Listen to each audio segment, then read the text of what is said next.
Inflation, unemployment, taxes, ये सब चीजें डिस्कस करी थी।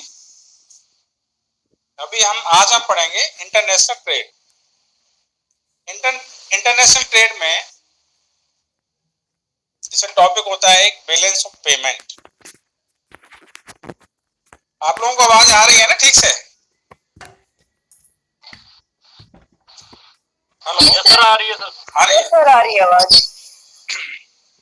इंटरनेशनल ट्रेड का एक इंपॉर्टेंट टॉपिक होता है बैलेंस ऑफ ट्रेड और बैलेंस ऑफ पेमेंट, यानी बीओटी और बीओपी।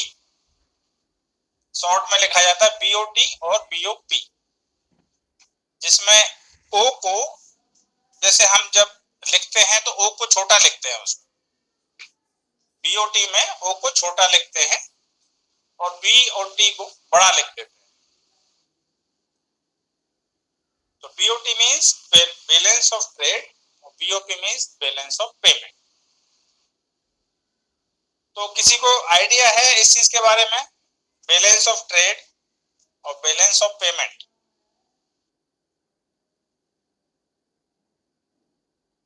मतलब किससे रिलेटेड है ये आपके प्रीलिम्स में भी, आपके मेंस में भी पूछा जा सकता है। प्रीलिम्स में तो जैसे एमसीक्यूज क्वेश्चन आते हैं, लेकिन मेंस में आपका इससे रिलेटेड जैसे balance of payment, favourable, unfavourable, balance of payment, surplus और डेफिसिट क्या होता है, इससे रिलेटेड क्वेश्चन आ सकते हैं और इसके इम्प्लीकेशंस क्या है, कॉन्सिक्वेंसेस क्या होते हैं। और इससे एक रिलेटेड टॉपिक होता है डिवैल्यूएशन ऑफ द करेंसी, मतलब मुद्रा का डिवैल्यूएशन जो होता है। बताइए बैलेंस ऑफ ट्रेड और बैलेंस ऑफ पेमेंट।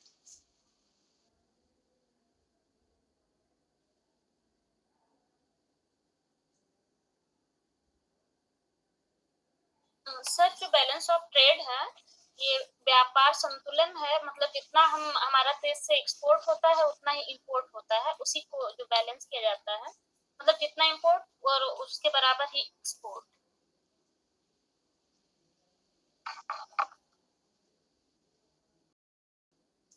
ठीक है। और बैलेंस ऑफ पेमेंट?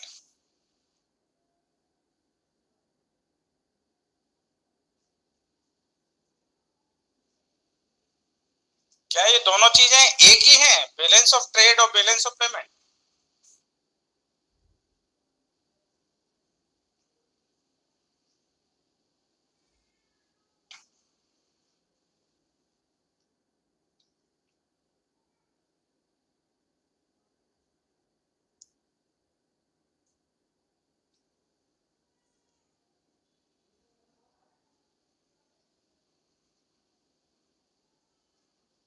बताइए।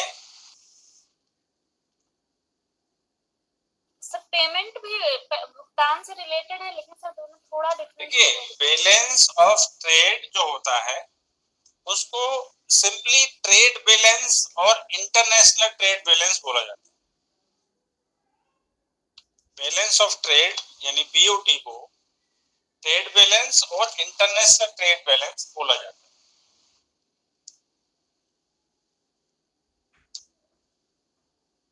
और बैलेंस ऑफ ट्रेड क्या है? बैलेंस ऑफ ट्रेड बेसिकली होता है जो आपके एक्सपोर्ट्स और इंपोर्ट्स, या हम कहें कि जो आपका निर्यात है और आयात है उसका डिफरेंस क्या है, और इसको कैसे निकालेंगे? जैसे आपकी जो एक्सपोर्ट्स हैं उसकी वैल्यू यानी मॉनेटरी वैल्यू, एक्सपोर्ट्स की मॉनेटरी वैल्यू और इंपोर्ट्स की मॉनेटरी वैल्यू। जैसे मान लीजिए अगर हम $100 का एक्सपोर्ट करते हैं और $100 का इंपोर्ट करते हैं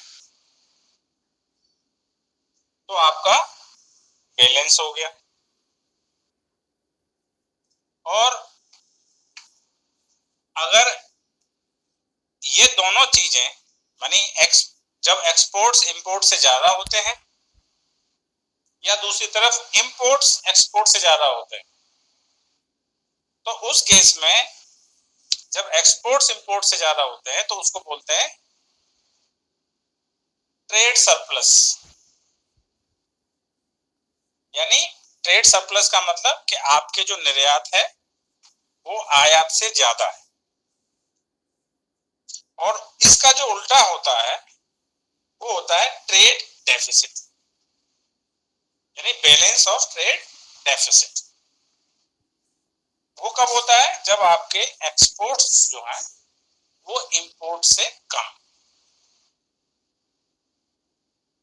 यानी आपके इंपोर्ट्स ज्यादा हैं, यानी आपको इंपोर्ट करने के लिए ज्यादा डॉलर्स की जरूरत पड़ रही है, या डॉलर का है या कोई भी इंटरनेशनल करेंसी। जैसे आप मान लीजिए इंग्लैंड से अगर इंपोर्ट करेंगे तो आपको पाउंड में पेमेंट करना पड़ेगा, आपको अगर यूएसए से आप इंपोर्ट कर रहे हैं तो आपको डॉलर्स में पेमेंट करना है। तो इसका मतलब जब ट्रेड डेफिसिट और ट्रेड सरप्लस ये दोनों चीजें होती हैं, जब ट्रेड सरप्लस होता है तो आपकी फेवरेबल कंडीशंस होती है, यानी फेवरेबल बैलेंस ऑफ ट्रेड।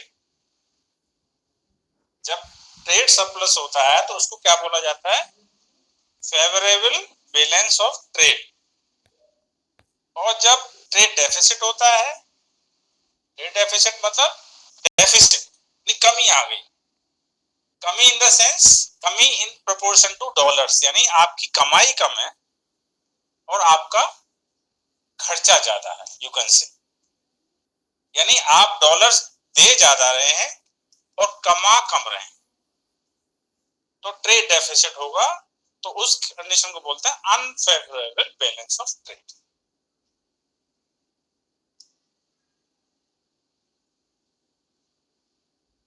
अब अगर हम इस चीज को ऐसे समझें कि बैलेंस ऑफ ट्रेड और बैलेंस ऑफ पेमेंट, तो ट्रेड का मतलब है कि आपकी जो एक्सपोर्ट्स हैं, एक्सपोर्ट्स किस चीज का एक्सपोर्ट? एक्सपोर्ट्स गुड्स और सर्विसेज का। जैसे एक तो हम गुड्स को एक्सपोर्ट करते हैं, गुड्स मतलब जैसे हमारे जो मेन एक्सपोर्ट्स क्या क्या हैं, इंडिया के मेन एक्सपोर्ट्स क्या क्या हैं बताइए?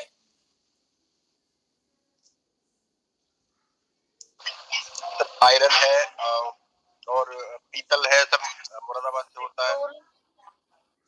उर्वरक, मेटल एक्सपोर्ट, ये एक्सपोर्ट्स हैं। इंपोर्ट है सर, इंपोर्ट है ये दोनों।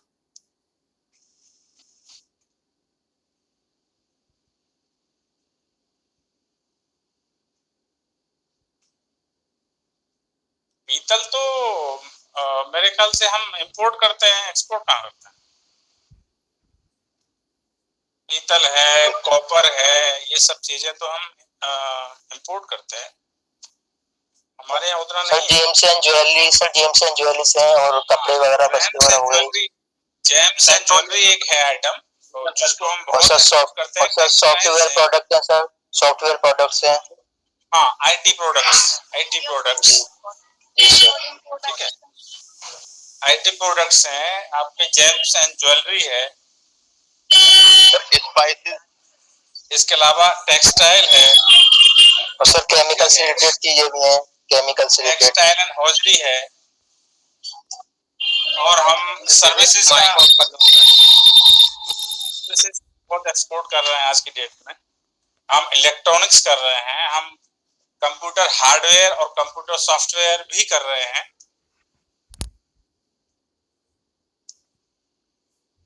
और वो हर साल कुछ ऐसी गुड्स और सर्विसेज हैं जो ऐड होती जाती हैं। मतलब जैसे हमारे एक्सपोर्ट्स तो लगातार ही बढ़ रहे हैं, तो एक्सपोर्ट्स लगातार बढ़ने का मतलब है कि उसका वॉल्यूम भी बढ़ रहा है और उसका मतलब जो साइज ऑफ कमोडिटीज है वो भी बढ़ रहा है। मतलब जैसे अगर हम 10 कमोडिटी एक्सपोर्ट कर रहे हैं तो 11, 12, 13 ऐसे होती रहती। तो बैलेंस ऑफ ट्रेड का मतलब ये हुआ कि जो हम एक्सपोर्ट करते हैं, एक्सपोर्ट ऑफ गुड्स हो, इसमें सर्विसेज इंक्लूड नहीं होती। यानी सर्विसेज क्यों इंक्लूड नहीं होती? ट्रेड का मतलब केवल ये मान गया है कि इसमें केवल हम गुड्स को इंक्लूड करते हैं। गुड्स मतलब टेंजिबल गुड्स। टेंजिबल गुड्स मतलब जो जिसको हम देख सकते हैं, और सर्विसेज जो आती हैं वो इनविजिबल गुड्स माना जाता है। सर्विसेज को इनविजिबल गुड्स माना जाता है, यानी वो ऐसी सर्विसेज जो है वो दिखती नहीं है लेकिन वो सर्विस देते हैं।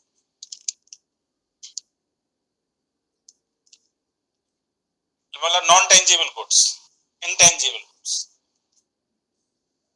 तो अब ये हुआ BOT is the difference of exports and imports.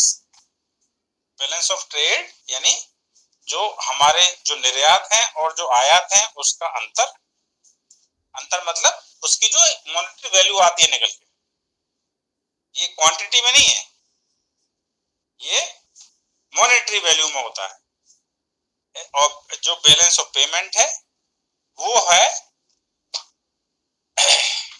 जो जितने डॉलर्स हम अर्न करते हैं और जितने डॉलर्स हम खर्च करते हैं। तो हम डॉलर अर्न कब करते हैं? How do you earn dollars? Export करके sir.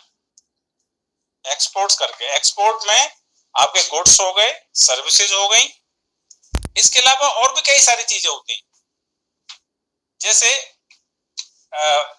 Factor income of our citizens, या जिसको बोले नॉन रेजिडेंट इंडियंस।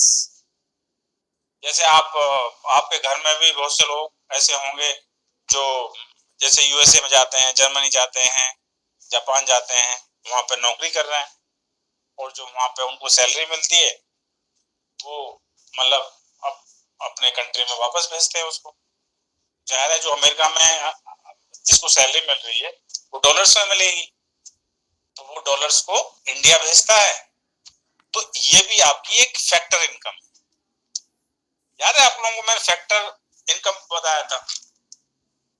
जो फैक्टर्स ऑफ प्रोडक्शन होते हैं, लैंड, लेबर, कैपिटल, एंटरप्रेन्योरशिप, तो उनकी जो इनकम होती है, तो ऐसे ही जो आपके फैक्टर्स हैं, फैक्टर्स ऑफ प्रोडक्शन है। फैक्टर्स ऑफ प्रोडक्शन जैसे मान लीजिए अगर कोई व्यक्ति अमेरिका, इंडियन सिटीजन, जिसको हम जब वो अमेरिका में काम करता है तो उसको क्या बोलेंगे? Non resident Indians. यानी वो इंडिया में रिजाइड नहीं कर रहा, नहीं रह नहीं रहा, लेकिन इंडियन है, he is Indian but non resident, उसको बोला जाता है एनआरआई।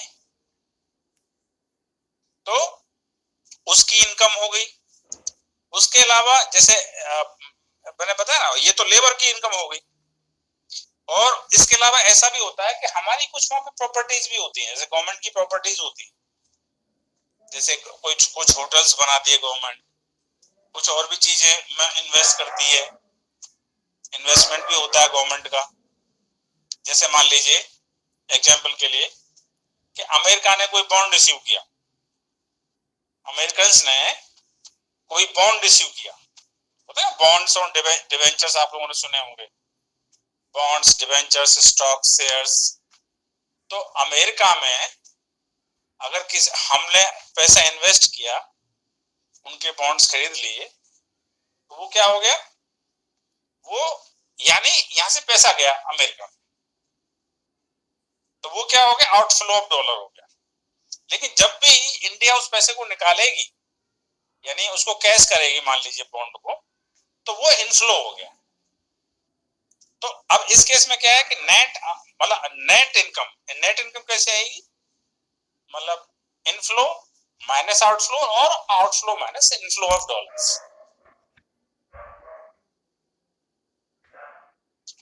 तो एक इनकम हमारी नॉन रेजिडेंट इंडियन से मिलती है, जो फैक्टर इनकम जिसको हम बोलते हैं, factor income from abroad,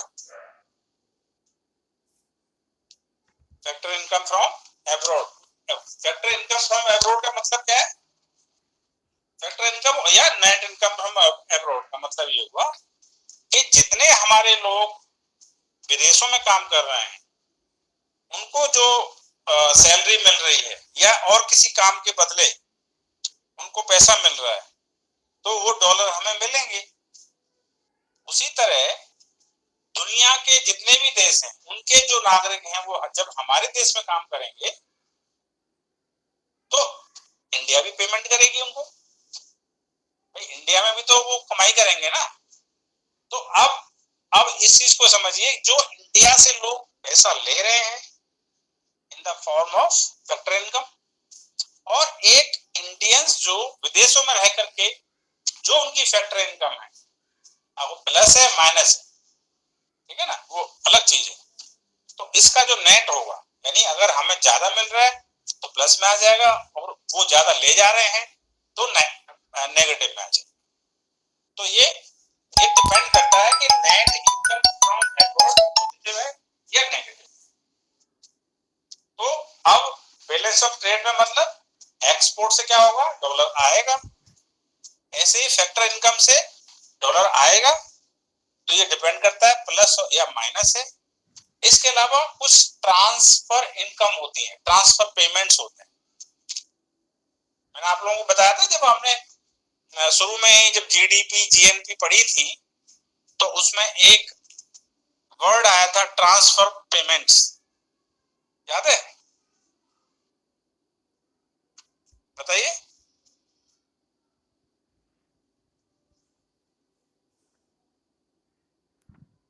yes sir. क्या है ट्रांसफर पेमेंट्स?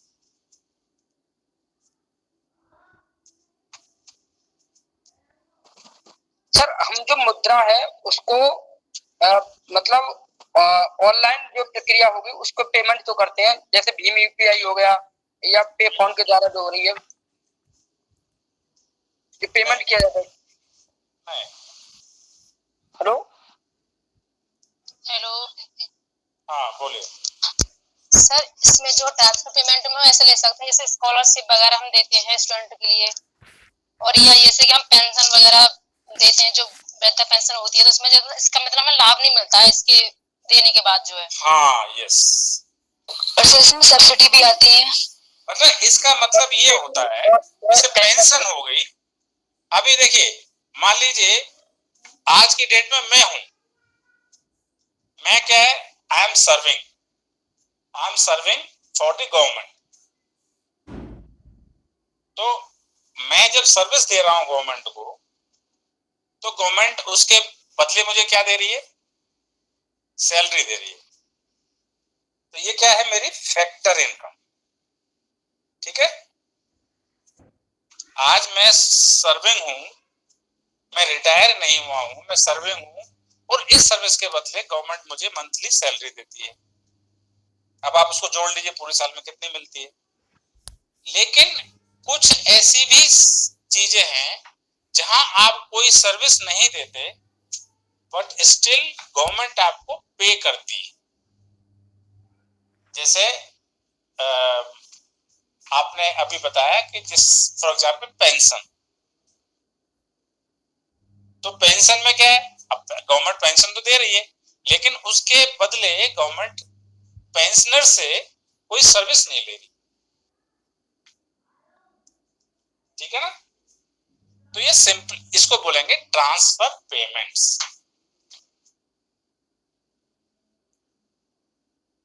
ऐसे ही मान लीजिए आपको विदेशों से सपोज करिए कोई ग्रांट मिल गई, मतलब डेट, जैसे आपने डेट लिया और ग्रांट, डेट और ग्रांट में क्या फर्क होता है? डेट होता है जिस पर आपको इंटरेस्ट भी पे करना पड़ेगा। When you will be repaying that loan, you will have to pay interest also on that amount. Grant में क्या होता है कि ग्रांट में या तो एक बहुत ही मिनिमम रेट पर, जैसे मान लो 0.1% पे इंटरेस्ट रेट पे आपको पैसा मिल जाएगा, और उसमें आपको जो रिटर्नेबल पीरियड होता है वो भी बहुत ज्यादा होता है। तो ग्रांट मतलब एक तरह की सहायता होती है।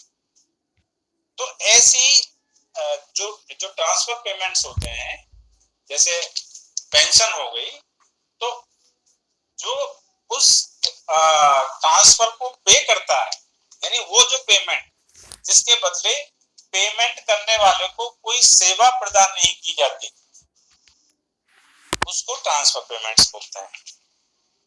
तो अब मैं जो आपको बैलेंस ऑफ पेमेंट पढ़ा रहा हूं, समझिए बात। तो बैलेंस ऑफ पेमेंट का मतलब क्या कि डॉलर्स कितने आ रहे हैं और डॉलर्स कितने जा रहे हैं, और वो डॉलर्स कैसे कैसे आप किसी देश में आ सकते हैं डॉलर। एक तो आपके एक्सपोर्ट्स हो गए, exports of goods, export of services, plus transfer payments. Transfer payments मतलब जो जैसे विदेशों से कोई ग्रांट मिल गई, आपको कहीं सहायता मिल गई, जैसे कई बार बाढ़ आ जाती है, इस तरह की चीजें आ जाती हैं, तो बहुत सारे कंट्रीज आपकी हेल्प करते हैं। जैसे कोरोना के टाइम पे बहुत सारे कंट्रीज ने कुछ चीजें हमें दी, मतलब मे नॉट मतलब इन मॉनेटरी फॉर्म्स, बट बहुत सारी चीजें, जैसे कुछ मेडिकल इक्विपमेंट्स दिए, है ना, ग्लव्स दिए, पीपीटी किट्स वगैरह दी, बहुत सारी चीजें थी। तो वो ट्रांसफर पेमेंट्स हो गए। और एक चीज मैंने क्या बताई थी, net factor income from abroad, जो अभी हमने डिस्कस किया था, यानी जो हमारे नागरिक विदेशों में काम करते हैं और वहां जो उनको सैलरी, वेज या जो भी मिलता है, और ऐसे ही जब हम इनफ्लो की बात करें, वो आउटफ्लो की बात करेंगे, डॉलर आउटफ्लोज। आउटफ्लो कैसे होगा, यानी डॉलर्स हमारे यहां से निकल के जा रहा है, यानी फॉरेन करेंसी हमारे से निकल के जा रही है। कैसे कैसे निकल के जा रही है, जब हम इंपोर्ट करते हैं तो उनको पेमेंट करना पड़ेगा, import of goods and services, plus transfer payments.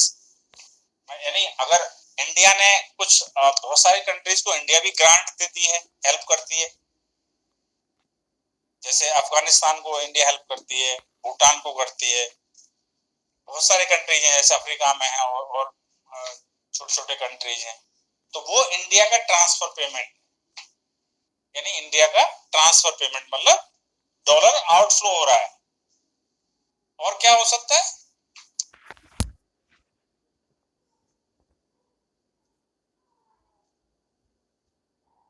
और ट्रेड तो है ही है, यानी जो आप इंपोर्ट कर रहे हैं। तो अब balance of payment, basically balance of payment जैसी चीज कोई रियल में नहीं होती, अंडरस्टैंड। बैलेंस ऑफ पेमेंट जैसी कोई चीज रियल में नहीं होती।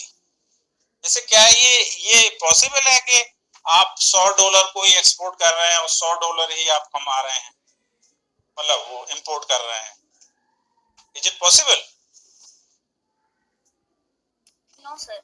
आपके जो टोटल एक्सपोर्ट्स मतलब total dollar inflows, total exports का मतलब टोटल डॉलर इनफ्लोज, और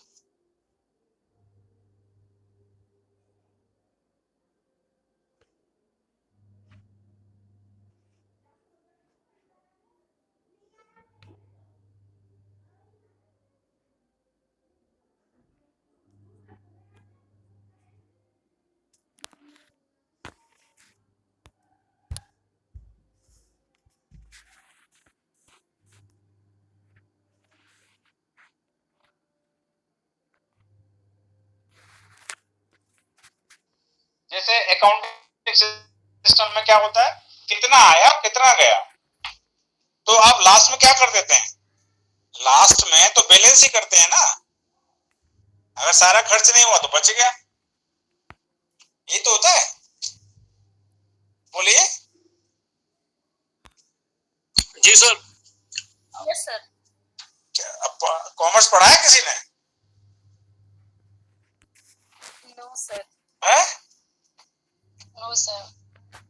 मतलब देखिए, जैसे मान लीजिए आपके पास कोई बुक है, ये किताब, ये कॉपी है, कॉपी में आप बनाइए लेफ्ट साइड में क्या खर्चा और राइट साइड में आपकी इनकम। अब सपोज करिए आपके पेरेंट्स ने आपको 1000 रुपए दिए सुबह, तो आप उसको राइट में लिख लीजिए कि मुझे आज कितने मिले, 1000 रुपए। लेकिन नॉर्मली ऐसा नहीं होता। नॉर्मली ये भी हो सकता है कि आप 1000 से ज्यादा खर्च कर दें या 1000 से कम खर्च कर दें, यही तो होता है। ऐसा तो नहीं होगा कि आप 1000 दिए तो बिल्कुल 1000 ही खर्च करके आ रहे हैं। तो जब हम उसको लिखेंगे तो लास्ट वाली लाइन जो होगी, लास्ट वाली कॉपी में पेज पर लास्ट वाली जो लाइन है वो उस पर बैलेंस आता है। जैसे अगर हम बैलेंस ऑफ पेमेंट की बात करें तो इसका मतलब क्या हुआ कि अगर हमारे एक्सपोर्ट्स ज्यादा हैं और इंपोर्ट्स कम हैं तो हमारे पास डॉलर्स बचे हुए रह गए। समझ गए आप? जैसे आपको 1000 रुपए मिले और उस 1000 में आपने मान लीजिए 900 रुपए खर्च कर दिए, 900 रुपए खर्च कर दिए तो 100 रुपए बच गए आपके पास और लिखने थे 1000, तो टोटल जो है वो दोनों तरफ 1000 ही आएगा। ऐसे ही बैलेंस ऑफ पेमेंट का होता है। तो उसमें भी ये होता है कि अगर आपका बैलेंस ऑफ पेमेंट सरप्लस है यानी फेवरेबल है तो आप चाहे फेवरेबल है चाहे अनफेवरेबल, यानी चाहे बैलेंस ऑफ ट्रेड में डेफिसिट है, लेकिन अंत में लाइन में ये लिखा जाएगा बैलेंस ऑफ पेमेंट, यानी कितने बच गए आपके पास या आपको कितने आपको लेने हैं। जैसे वो बैलेंस शीट नहीं होती है,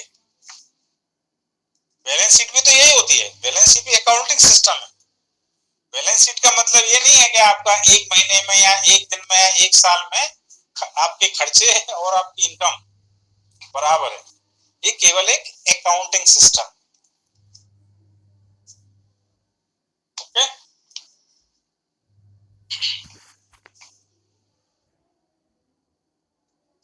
अब बैलेंस ऑफ ट्रेड और बैलेंस ऑफ पेमेंट में आपको अंतर समझ आया? Yes sir. क्या अंतर समझ में आया बताइए? सर इसमें जो बैलेंस ऑफ ट्रेड में जो लेते हैं हम केवल जो गुड्स होती हैं उनका जो एक्सपोर्ट और इम्पोर्ट को देखते हैं, और जबकि जब बैलेंस ऑफ पेमेंट होता है तो उसमें हम जो हमारी गुड्स होती हैं, सर्विसेज होती हैं या हमारे जो ट्रांसफर पेमेंट जो करते हैं वो उसको भी इसमें शामिल किया जाता है। यानी उसमें करंट अकाउंट में भी और कैपिटल अकाउंट में। जी सर।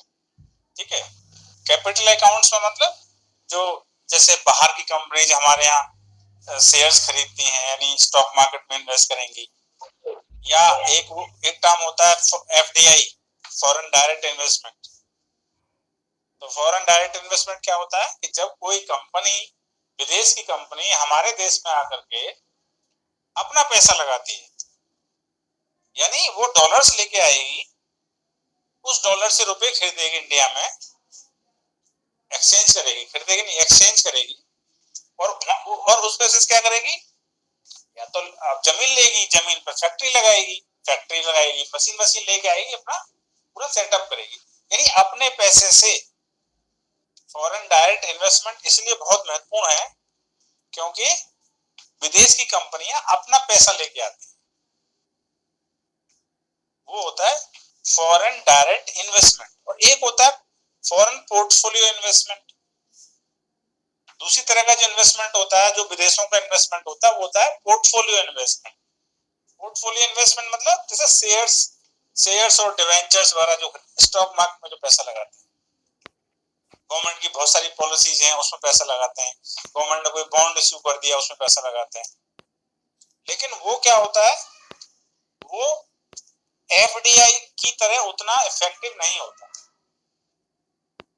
क्योंकि वो क्या होता है, उसको बोलते हैं हॉट मनी। हॉट मनी सुना आप लोगों ने कभी? Yes sir. Hot money hot money होता है वो, जरा सा भी कुछ हुआ विदेशी अपना पैसा निकाल के भाग जाते हैं। वो ऐसा नहीं है कि वो इंडिया आएंगे और फिर अपना पैसा लेके आएंगे, ऐसा नहीं होता। वो सब ऑनलाइन होता है, वो सब फटाफट से अपना पैसा वापस निकाल लेंगे। जैसे ही हमारे यहाँ सपोज करिए कोई डिस्टर्बेंस होता है, जो स्टॉक मार्केट होता है दैट इज वेरी सेंसिटिव, और उतना सेंसिटिव होता है, कहते हैं ना जैसे आपकी स्किन होती है, आपकी त्वचा जितनी सेंसिटिव होती है उससे भी सेंसिटिव होता है स्टॉक मार्केट। तो जैसे ही उन्हें लगता है कि इंडिया में कुछ गड़बड़ है, सूखा आ रहा है या कोई लड़ाई झगड़ा हो रहा है या बाढ़ आ गई या गवर्नमेंट ने कोई अपनी पॉलिसी चेंज कर दी, उन्हें लगता है कहीं पैसा डूब ना जाए, तो वो अपना फटाफट पैसा निकाल ले जाते हैं।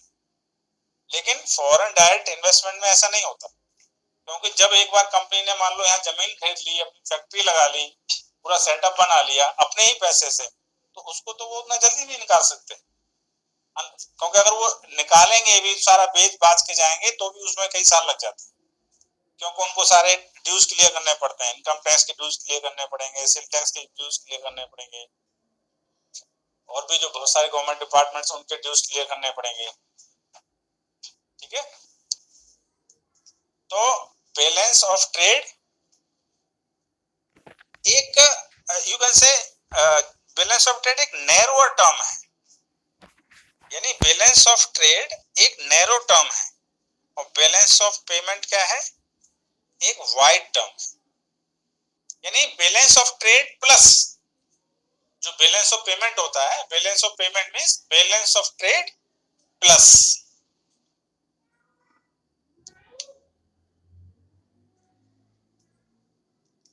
तो बैलेंस ऑफ ट्रेड को हम क्या बोलेंगे, एक फाइनेंशियल स्टेटमेंट होता है जो किसी भी देश के एक्सपोर्ट और इंपोर्ट यानी कमोडिटीज का जो सारे विश्व हम ट्रेड करते हैं, यानी एक्सपोर्ट और इंपोर्ट करते हैं, उसको बोला जाता है बैलेंस ऑफ ट्रेड।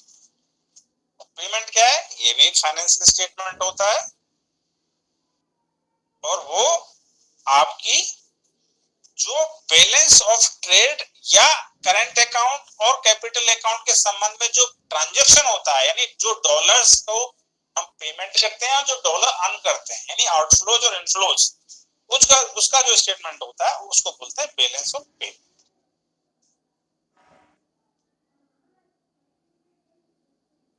सर इसका मतलब हुआ कि एक देश के द्वारा अन्य देशों के साथ जो भी आर्थिक लेन देन होगा, हाँ, आर्थिक लेन देन, यस, आर्थिक लेन देन, इकोनॉमिक ट्रांजैक्शन। इकोनॉमिक ट्रांजैक्शन में ये भी चीज आती है, आप मतलब जैसे मैंने बताया ना, जो बैलेंस ऑफ पेमेंट है वो बैलेंस ऑफ ट्रेड प्लस है, यानी बैलेंस ऑफ ट्रेड से भी आगे जाता है।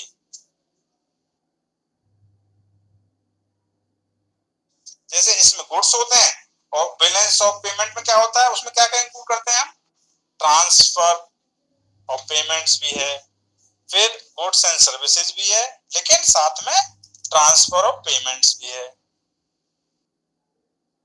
अच्छा,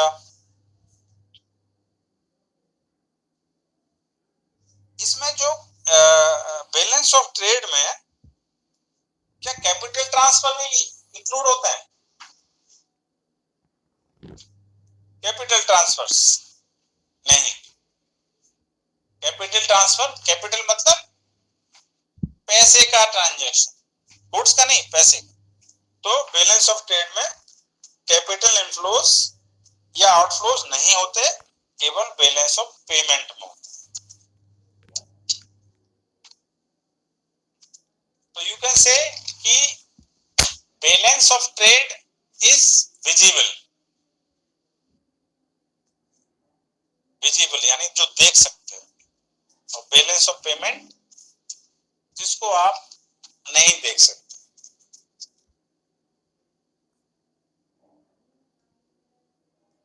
अच्छा, जो बैलेंस ऑफ ट्रेड है वो आपका पॉजिटिव भी हो सकता है, नेगेटिव भी हो सकता है, और क्या हो सकता है, जीरो भी हो सकता है, यानी न्यूट्रल हो सकता है, यानी बराबर हो सकता है। आपके एक्सपोर्ट्स और इंपोर्ट्स में अंतर आ सकता है या बराबर हो सकता है। कभी एक्सपोर्ट ज्यादा है, इंपोर्ट कम है, कभी इंपोर्ट ज्यादा है, एक्सपोर्ट कम है, कभी, और तीसरी स्थिति क्या हो सकती है, when exports and imports are equal. लेकिन बैलेंस ऑफ पेमेंट में क्या होता है,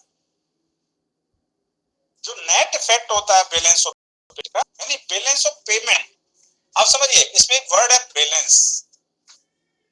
तो मैंने क्या बताया, बैलेंस ऑफ ट्रेड पॉजिटिव और नेगेटिव हो सकता है। पॉजिटिव कब होगा, जब ट्रेड सरप्लस होगा, यानी आपके एक्सपोर्ट्स ज्यादा है, इंपोर्ट्स कम है, या ट्रेड डेफिसिट होगा, यानी नेगेटिव में हो जाएगा ये, जब आपके इंपोर्ट्स ज्यादा है, एक्सपोर्ट्स कम है, या बराबर, यानी एक्सपोर्ट्स और इक्वल टू इंपोर्ट्स। लेकिन बैलेंस ऑफ पेमेंट में मैंने क्या बताया था आपको कि ये रियल नहीं होता, एक इमेजिनरी है, ये केवल एक अकाउंटिंग सिस्टम है।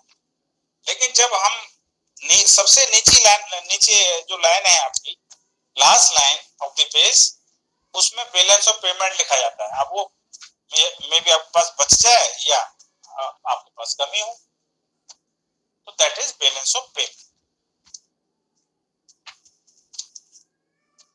अच्छा, अब इसका एक इम्प्लीकेशन होता है कि क्या बैलेंस ऑफ ट्रेड और बैलेंस ऑफ पेमेंट, अगर मैं आपसे ये कहता हूँ बैलेंस ऑफ पेमेंट सपोज से कि डेफिसिट यानी बैलेंस ऑफ पेमेंट आपका डेफिसिट में, तो इसका मतलब क्या हुआ,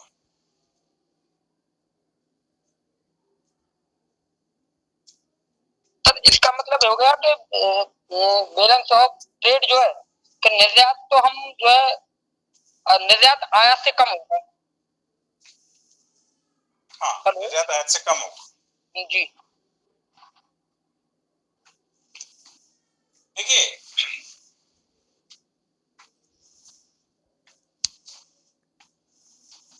ये जरूरी नहीं है कि जब आप बैलेंस ऑफ पेमेंट डेफिसिट अगर आपके कंट्री में है, तो ये जरूरी नहीं है कि ये हम मतलब हमारी इकोनॉमी कमजोर हो रही है या कोई और ऐसी नेगेटिव चीज हमारे यहाँ है। कई बार ये स्थिति फायदे की भी होती है। कैसे होती है, देखिए,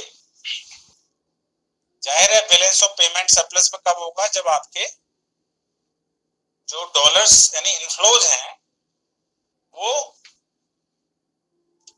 आउटफ्लो से ज्यादा है। डॉलर्स कमा ज्यादा रहे हैं आप, खर्च कम करें। इसका मतलब ये है कि देखिए, दुनिया के जितने भी कंट्रीज है ना, चाइना है, यूएसए है, यहाँ पर ये लोग हमेशा ज्यादातर, अगर आप सालों का डाटा देखेंगे तो ये डेफिसिट में जाते हैं। डेफिसिट में क्यों जाते हैं, क्योंकि ये लोन लेते हैं जबरदस्त। लोन मतलब विदेशों से लोन लेते हैं, मतलब गवर्नमेंट टू गवर्नमेंट भी हो सकता है वो लोन, यानी सपोज करिए आप अमेरिका से लोन ले रहे हैं, अमेरिकन गवर्नमेंट से, हम इंडियन गवर्नमेंट अमेरिकन गवर्नमेंट से लोन ले रही है, या हम आईएमएफ से ले रहे हैं, या हम वर्ल्ड बैंक से ले रहे हैं। ये है ना इंटरनेशनल ऑर्गेनाइजेशंस। जो वर्ल्ड बैंक है वो लॉन्ग टर्म लोन देता है, और आईएमएफ कंपैरेटिवली शॉर्ट टर्म के लिए लोन होते हैं। तो आईएमएफ जो लोन देता है मेनली आपको, इट्स इंपॉर्टेंट है कि जो आईएमएफ लोन देता है वो मेनली बैलेंस ऑफ पेमेंट के संबंध में देता है। अंडरस्टैंड,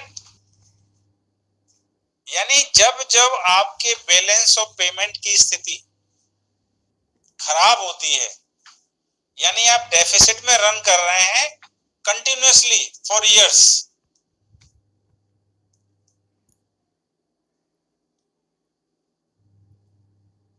लगातार साल दर साल आप डेफिसिट में ही जा रहे हैं और एंड में ये होता है कि आपके पास फॉरेन एक्सचेंज की कमी आ जाती है।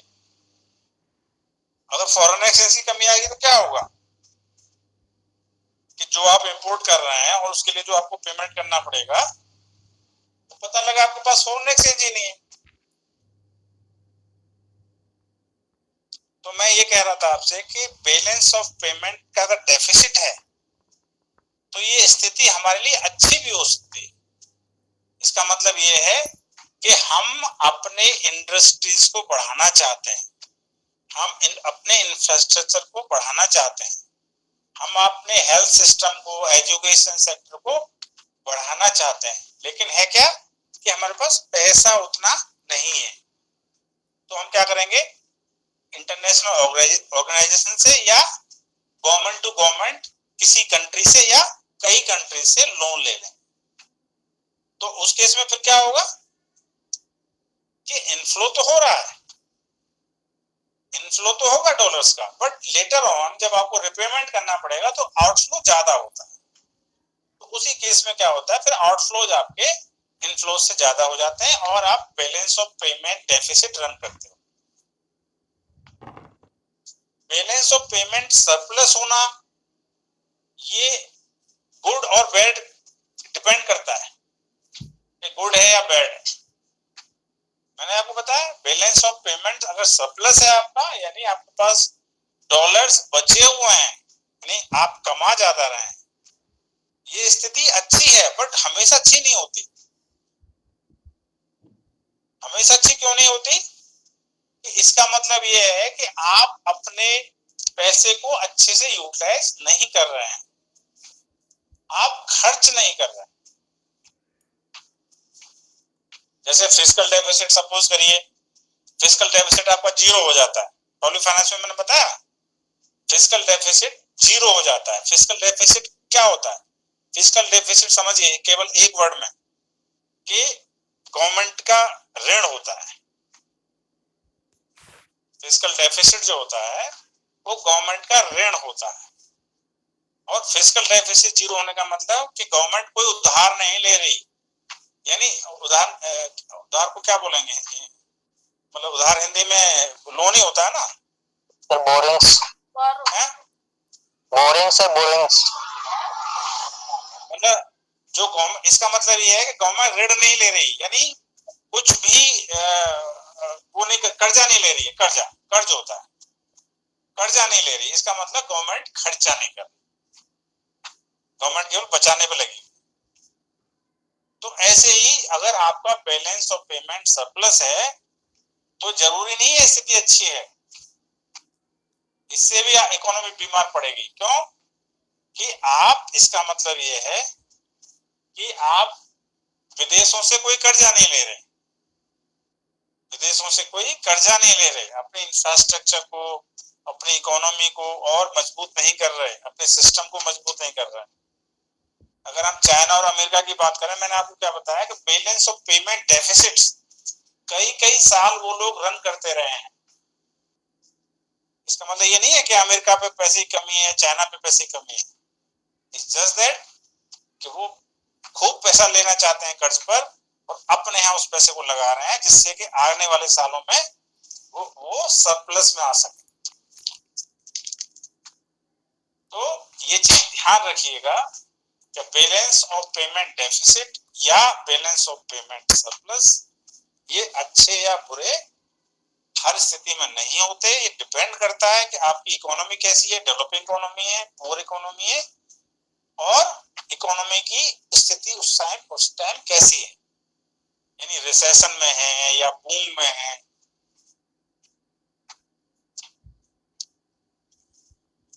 अच्छा, आप लोगों को ये कॉन्सेप्ट कुछ क्लियर हुआ कि नहीं, बताइए।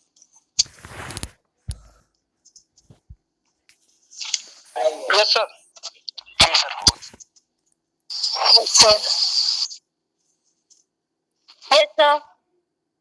देखिए, मेरा हमेशा ये ध्यान रहता है कि क्योंकि आप मान लो पीसीएस के लिए तैयारी कर रहे हैं, आईएएस के लिए तैयारी कर रहे हैं, तो कॉन्सेप्ट्स क्लियर होने चाहिए। क्योंकि एक मान लीजिए एक स्टेज आपने क्लियर कर ली प्रीलिम्स वाली, लेकिन मेंस में क्या होता है, डिस्क्रिप्टिव आता है, और जो आपका एग्जामिनर होगा वो यही देखेगा कि आपकी टॉपिक की या सब्जेक्ट की अंडरस्टैंडिंग कैसी। जैसे मुझे याद आ रहा है जब मैंने पीसीएस का इंटरव्यू दिया था 2001 में दिया था, तो एक एक्सपर्ट ने मेरे से पूछा कि देखिए, मेरे से कहा उसने कि भाई बिल्डिंग बनाते हैं, लोगों को रोजगार मिलता है उस पर, और मान लीजिए हम उस बिल्डिंग को फिर से तोड़ देते हैं और उसी जगह दूसरी बिल्डिंग बनाते हैं फिर से। ये क्वेश्चन उन्होंने मेरे से पूछा था।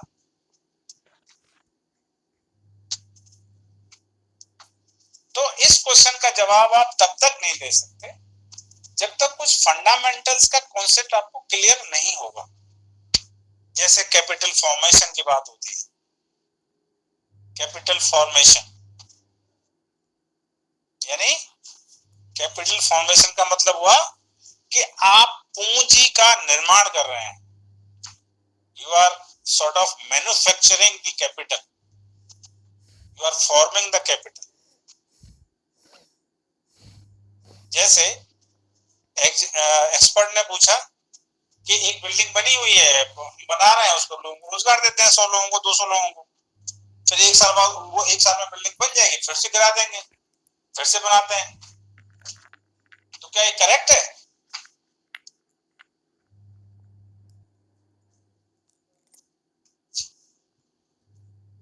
बताइए,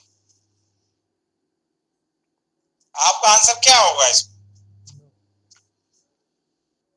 अगर मैं आज एक्सपर्ट हूं और आप इंटरव्यू दे रहे हैं तो आपका जवाब क्या होगा इसका?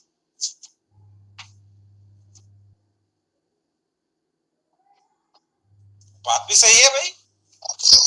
आपने घर बनाया, आप मान लो गांव के 50 गरीब लोगों को काम मिल गया, उसमें मिस्त्री को मिल गया, कारपेंटर को मिल गया, आपका इलेक्ट्रिशियन को मिल गया, लेबर को मिल गया, प्लास्टर वाले को मिल गया, पेंट वाले को मिल गया, फिर से गिरा दो, फिर से दे दो उनको काम। तो क्या बुराई है इसमें? तो सर ये तो फिर हमारी जो मनी है वो वेस्ट हो रही है ना, कुछ हमें तो कमाई हो ही नहीं रही, वो लायबिलिटी बनती जा रही है, एसेट तो बना ही नहीं फिर वो। यस, एम्प्लॉयमेंट का जनरेशन हुआ लेकिन कुछ अर्निंग तो नहीं हुई उससे। अगर बिल्डिंग बन जाती तो सर मान लीजिए हम उसे किराए पे देते तो बिल्डिंग अच्छी है तो उसमें और लोगों को भी एम्प्लॉयमेंट मिल जाता। जरूरी थोड़ी है कि बनने और तोड़ने में ही एम्प्लॉयमेंट मिल रहा है, बाकी चीजें वर्किंग भी तो होगी, वहाँ वॉचमैन होगा या स्वीपर होगा, उन लोगों को वहां भी एम्प्लॉयमेंट मिलेगा और फिर वो हमें जनरेट भी करके देगी और मनी। तो फिर सर इस पर्सपेक्टिव से तो उसे बनाकर तोड़ना गलत हुआ बार बार। यही मैंने आपको बताया। इससे पहले मैंने आपको एक वर्ड यूज किया था, कैपिटल फॉर्मेशन। तो कैपिटल फॉर्मेशन जब तक नहीं होगा, तब तक फिर क्या होगा कि आप गोल गोल घूमते रहेंगे और वो जो गोल घेरा है ना, आपका जो गोल चक्कर है वो छोटा होता रहेगा। तो मेन पॉइंट क्या है कि कैपिटल फॉर्मेशन होना चाहिए।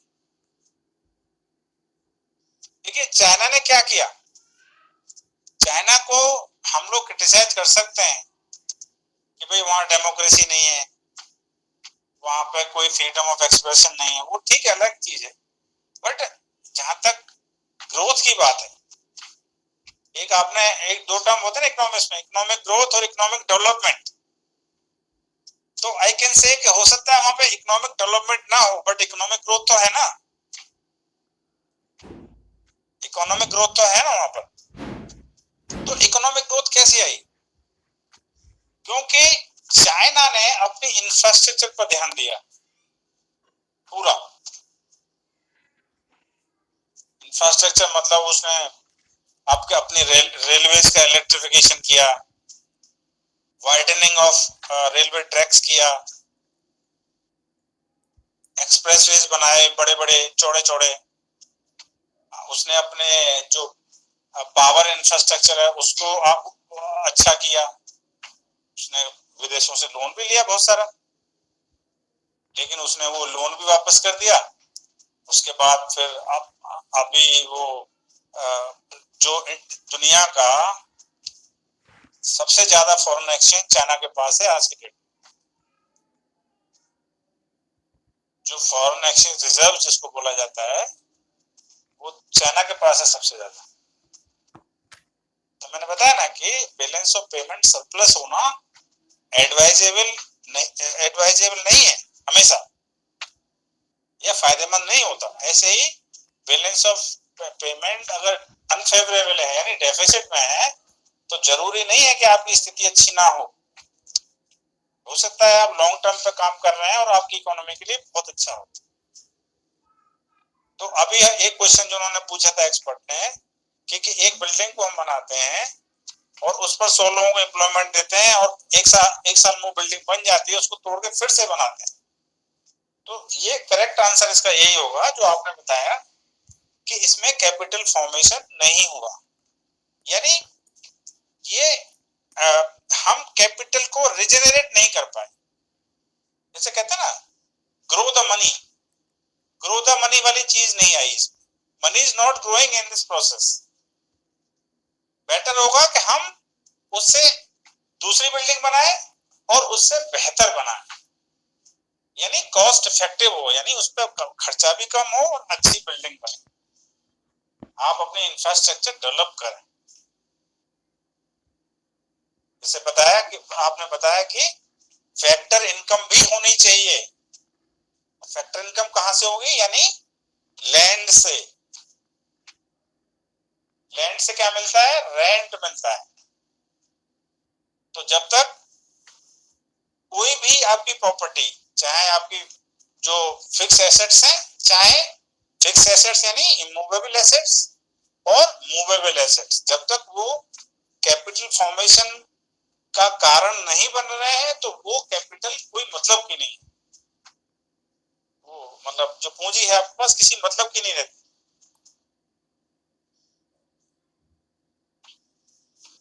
अब बैलेंस ऑफ पेमेंट के संबंध में ही एक टॉपिक आता है डिवैल्यूएशन। पढ़ा आप लोगों ने कभी?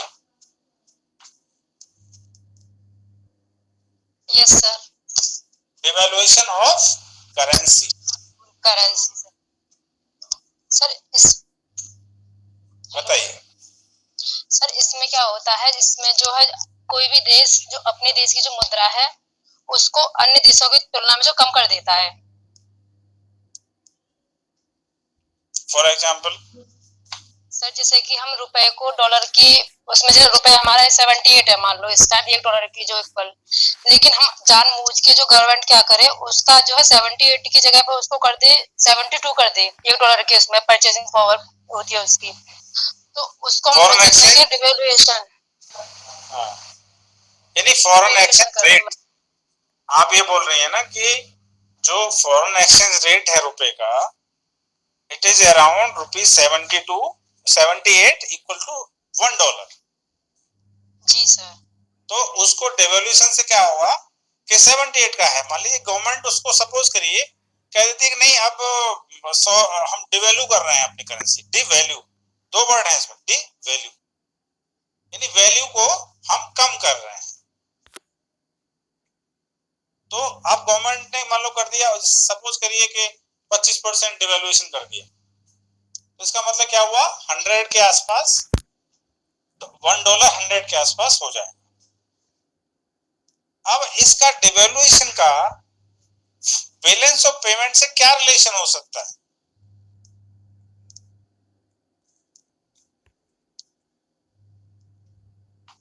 सर निवेश हमारे देश में बढ़ेगा। देखिए बैलेंस ऑफ ट्रेड की बात नहीं कर रहा हूं मैं आपसे, बैलेंस ऑफ पेमेंट्स की बात कर रहा हूं। सर इसमें ये हो सकता है कि ज्यादा हो जाएगा, हमारा एक्सपोर्ट बढ़ जाएगा। जब डिवैल्यूएशन होगा तो मतलब हमारे जो प्रोडक्ट हैं विदेश में वो कम मतलब सस्ते हो जाएंगे, तो ज्यादा खरीदते हैं, तो हमारे यहाँ से एक्सपोर्ट ज्यादा हो जाएगा। इस वजह से बैलेंस ऑफ पेमेंट में जो हमारा डेफिसिट है वो कम होगा सर उससे। और सर ये फॉरेक्स रिजर्व्स भी बढ़ेगा क्योंकि करेंसी ज्यादा है हमारे पास विदेश की। एक्सपोर्ट बढ़ने से करेंसी मिलेगी, इनफ्लो होगा ना। जी सर इनफ्लो ही होगा जी सर, तो डेफिसिट भी सर उससे कम होगा फिर हमारा। हाँ, मतलब ये कि जब हम डिवेल्यूएशन करते हैं किसी का अपनी करेंसी का, इसके दो तीन मतलब दो तीन उसके उद्देश्य होते हैं। ये नॉर्मली कब किया जाता है? ये तब किया जाता है जब आपके पास फॉरेक्स रिजर्व्स, फॉरेक्स मतलब फॉरेन एक्सचेंज जो है, फॉरेन एक्सचेंज आपके पास कम हो जाता है। एक आप लोगों ने पढ़ा होगा, अगर इकोनॉमी में पढ़ा होगा, इंडियन इकोनॉमी में, कि एक बार गवर्नमेंट ऑफ इंडिया ने जो हमारा सोना था वो गिरवी रखा था। अब आई डोंट रिमेम्बर एग्जैक्टली कि वर्ल्ड बैंक के पास रखा था या आईएमएफ के पास रखा था, शायद आईएमएफ के पास रखा था। जी सर आईएमएफ के पास। आईएमएफ के पास रखा था ना, क्यों? कि आईएमएफ बैलेंस ऑफ पेमेंट को ही एड्रेस करता है। आईएमएफ नॉर्मली कब लोन देगा आपको? जब आप आईएमएफ के पास जाएंगे और उसको बताएंगे कि जी हमारे पास फॉरेन एक्सचेंज यानी डॉलर है, पाउंड है, और जो अन्य जैसे करेंसीज हैं दुनिया की, वो हमारे पास कम हो रही हैं और हमें इंपोर्ट करना है, और इंपोर्ट करेंगे जी तो हमें फॉरेन एक्सचेंज देना पड़ेगा और वो हमारे पास है नहीं, तो हमारी आप मदद करिए। और अगर आप आईएमएफ के मेंबर हैं तो जाहिर है वो मदद करता ही है, मतलब इनवेरिएबली मदद करेगा। तो जब बैलेंस ऑफ पेमेंट में क्राइसिस आती है, यानी आप कंसिस्टेंटली और परसिस्टेंटली कंटिन्यूअसली आप बैलेंस ऑफ पेमेंट डेफिसिट में रन करते हो, तो उस केस में क्या करेंगे आप? Normally you will go to the IMF and ask for some loan.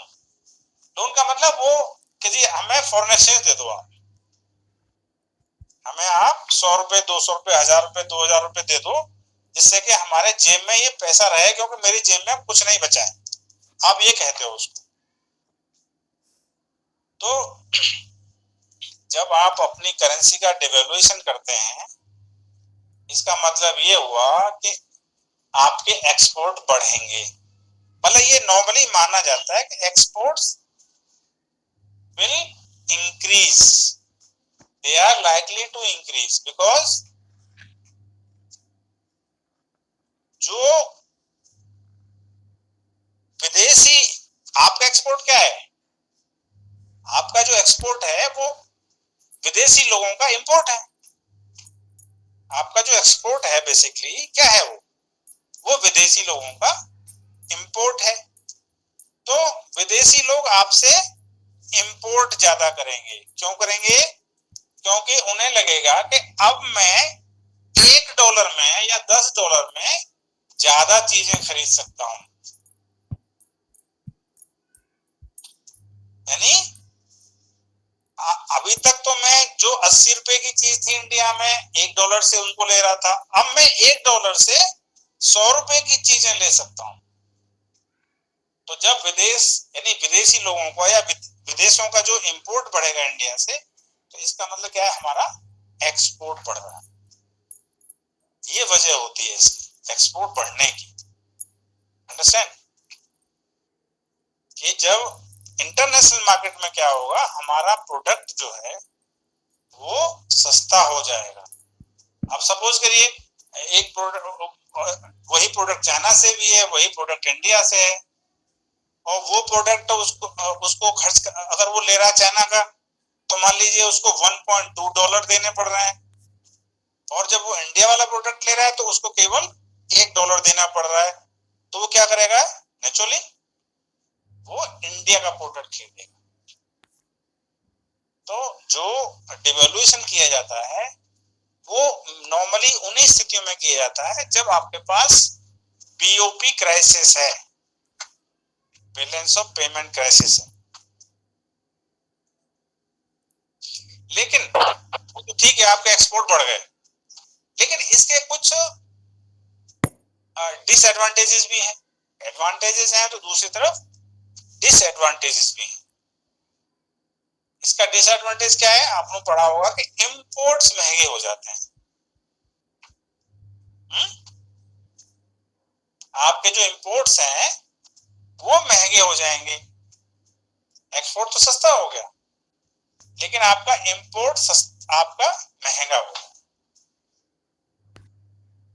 अब इंपोर्ट महंगा होने से क्या होगा? इंपोर्ट महंगा होने से ये होगा, देखिए जैसे सपोज करिए आपको मान लो अमेरिका घूमने जाना है, हा? और आपको 1 लाख रुपए आपके पास रुपए हैं, 1 लाख रुपए हैं आपके पास, तो 1 लाख रुपए हैं तो आप सपोज करिए पहले आप $3000 ले लेते थे उसको एक्सचेंज करा के, और अब आप कितने ले पा रहे हैं? केवल $2500 ले पा रहे हैं। दूसरा स्थिति क्या हो सकती है कि कोई बिजनेसमैन है, कोई फैक्ट्री वाला है, उसने कोई मशीनरी मंगाई तो उसकी मशीनरी महंगी आएगी, तो उससे क्या होगा? कॉस्ट ऑफ प्रोडक्शन बढ़ेगी, कॉस्ट ऑफ प्रोडक्शन बढ़ेगी, फैक्ट्री महंगी, मशीनरी महंगी हो जाएगी, तो क्या होगा कि कॉस्ट ऑफ प्रोडक्शन बढ़ेगा।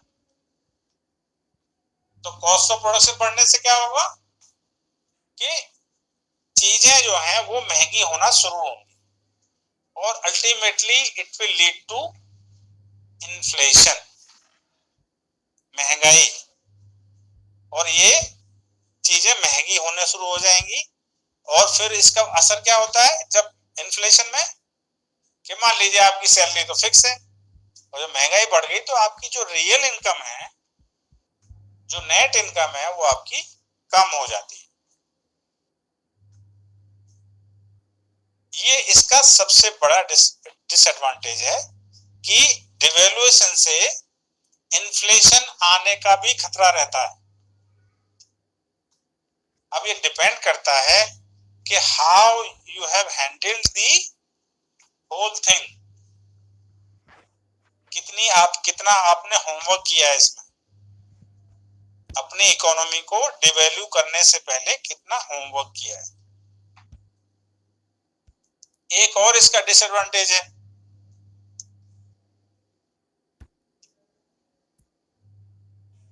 कि इससे क्या होता है कि जब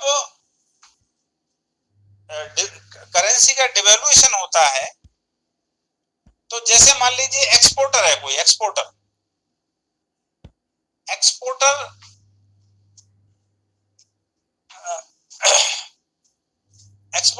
के पास क्या आएगा? इनफ्लो होगा, आउटफ्लो होगा?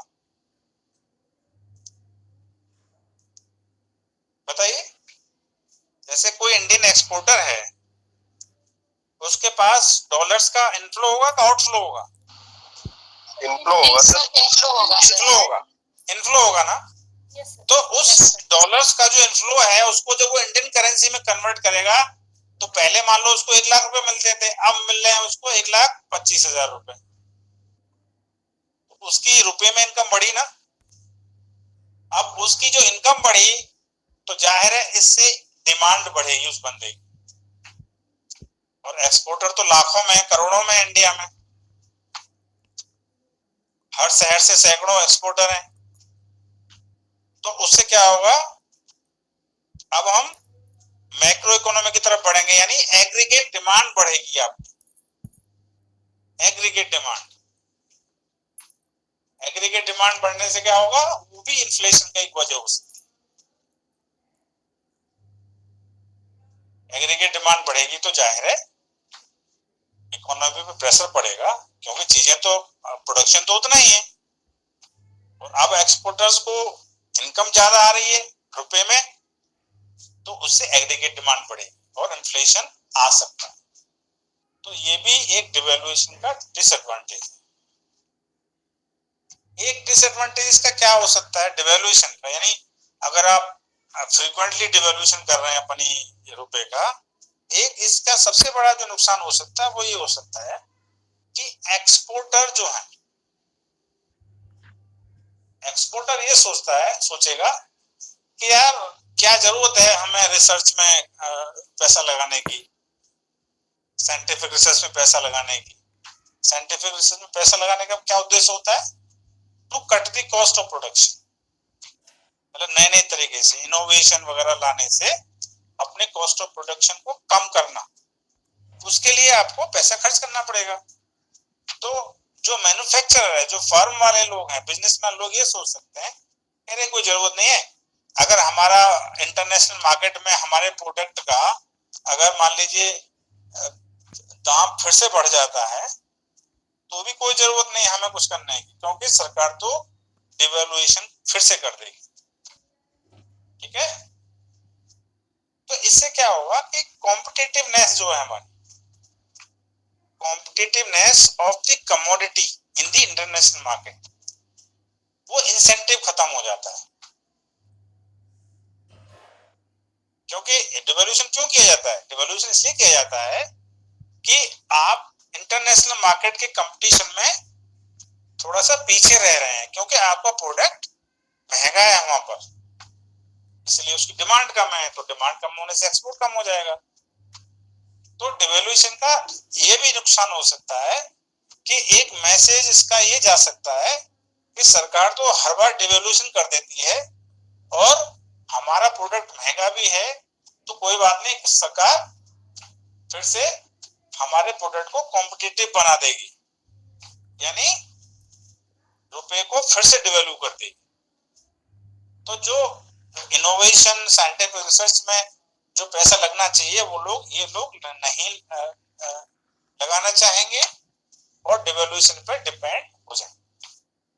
अब तो कई सालों से डिवैल्यूएशन नहीं हुआ है करेंसी का हमारे, क्योंकि लास्ट एक्सपीरियंस ये रहा था कि डिवैल्यूएशन से कुछ फायदा ज्यादा हुआ नहीं था। उसकी वजह ये थी कि हम इन्फ्लेशन कम नहीं कर पाए थे और कॉस्ट ऑफ प्रोडक्शन जितना डिवैल्यूएशन हुआ उससे भी ज्यादा बढ़ गई। तो कायदे से जब हमारा प्रोडक्ट सस्ता होना चाहिए था इंटरनेशनल मार्केट में, वो उतना ही या और महंगा हो गया, तो उधर से फिर एक सेटबैक मिला एक्सपोर्ट।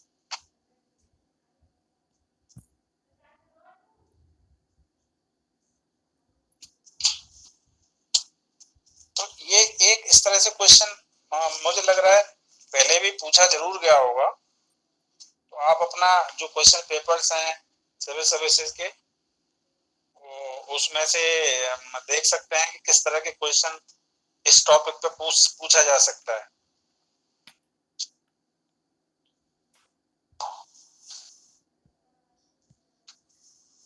देखिए आप लोगों ने ये देखा होगा कि इंडिया में तो कई ऐसे इकोनॉमिस्ट हैं जिनको नोबेल प्राइज मिला है ना,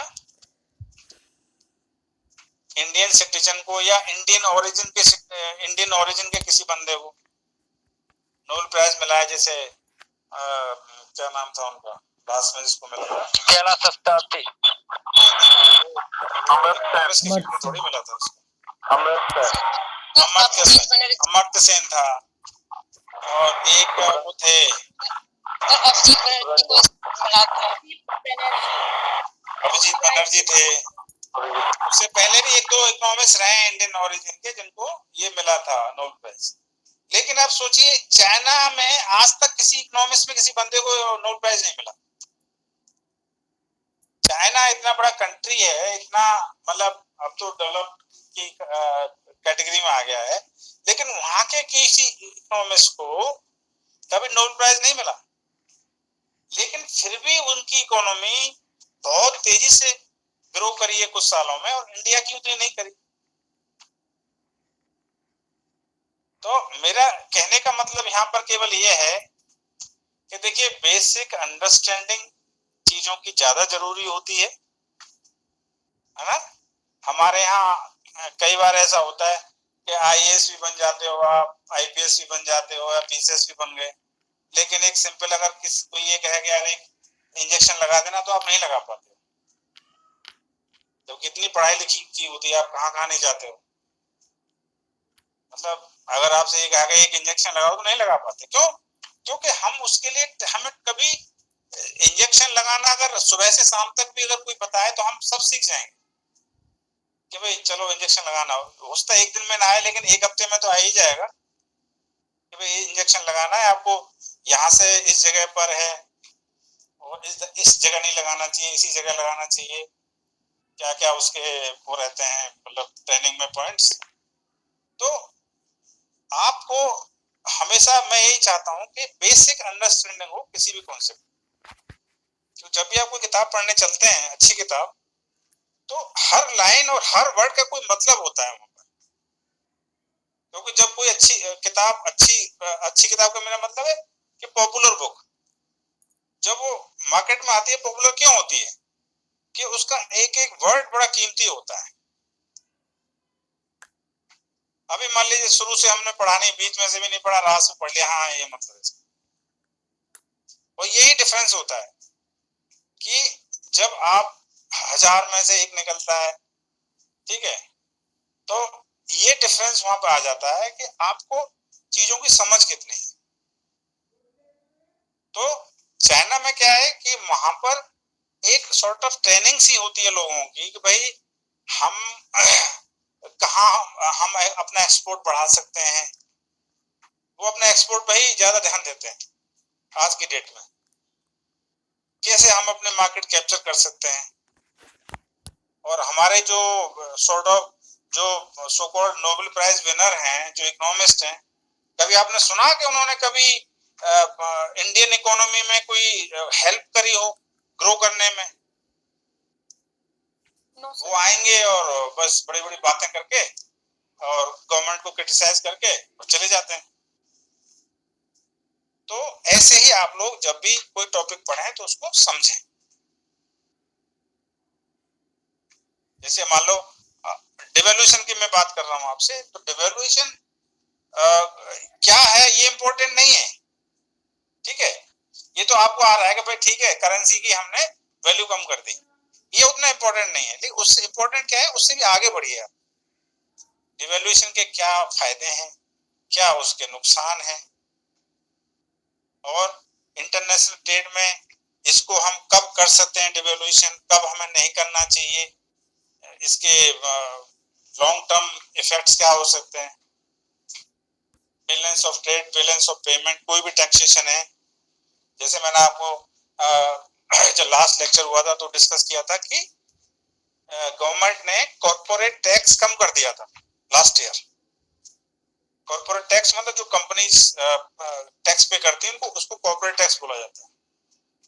तो क्या जब डिमांड इकोनॉमी में कम है, हमारी ऑलरेडी इकोनॉमी में डिमांड कम है, तो क्या टैक्सेस में कटौती से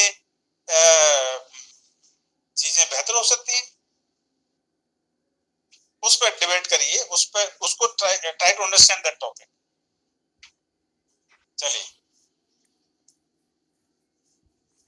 और डिवैल्यूएशन का उल्टा क्या होता है? रिवैल्यूएशन। डिवैल्यूएशन का उल्टा जो होता है वो होता है रिवैल्यूएशन। रिवैल्यूएशन का मतलब, जैसे मान लीजिए आज 80 रुपए है, हमने 100 रुपए कर दिया, तो अगर हम मान लीजिए ये कहते हैं कि नहीं अब हम केवल $1 के 70 रुपए देंगे, तो ये रिवैल्यूएशन हो गया। बट जैसे मैंने बताया आपको, जैसे बैलेंस ऑफ पेमेंट केवल एक इमेजिनरी चीज है, ऐसे रिवैल्यूएशन भी इमेजिनरी है। रिवैल्यूएशन नॉर्मली नहीं किया जाता, मैंने तो नहीं सुना, लेकिन डिवैल्यूएशन का उल्टा है ये, बस विलोम शब्द है, एक तरह से समझ लीजिए।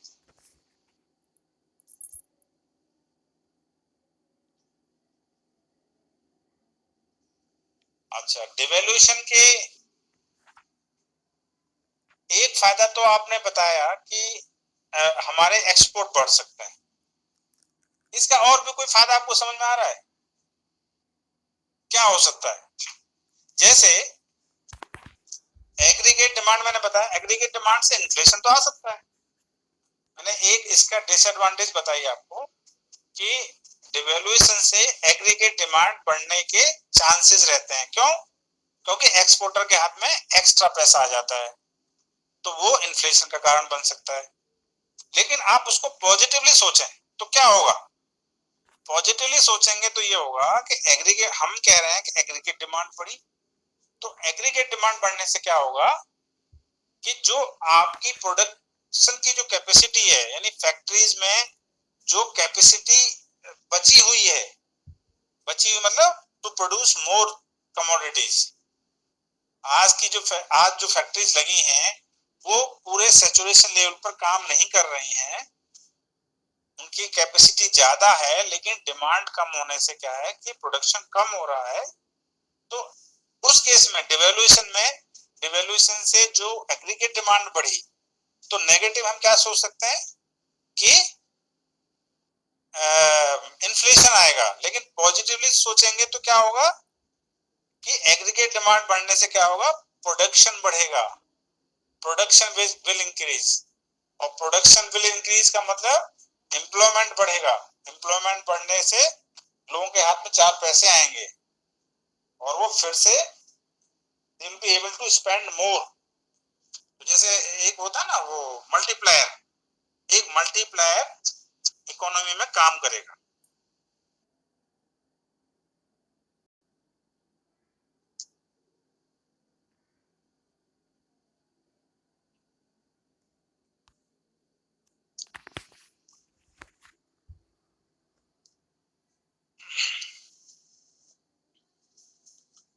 तो इसके डिवैल्यूएशन के फायदे भी हैं, नुकसान भी है। अब ये डिपेंड करता है कि सरकार में बैठे हुए लोग कितने काबिल हैं, कितने मेहनती हैं, प्रॉपर होमवर्क किया है कि नहीं।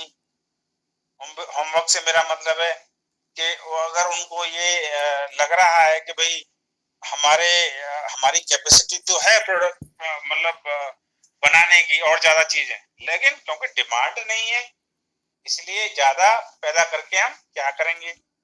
तो उस केस में डिवैल्यूएशन से अगर एग्रीगेट डिमांड बढ़ती है आपकी, तो उससे इकोनॉमी को एक बूस्टअप मिलता है।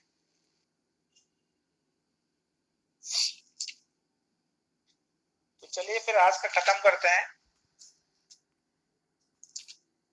मैं नेक्स्ट क्लास आपकी जब लूंगा तो कुछ पिछले सालों के मैं देख लेता हूँ, किसी के पास अगर क्वेश्चन पेपर हो तो मुझे आप सेंड कर दीजिएगा, व्हाट्सएप पे शेयर कर लीजिएगा कि किस तरह के क्वेश्चंस आजकल आ रहे हैं, पूछे जा रहे हैं, तो उससे रिलेटेड हम लोग डिस्कस कर लेंगे।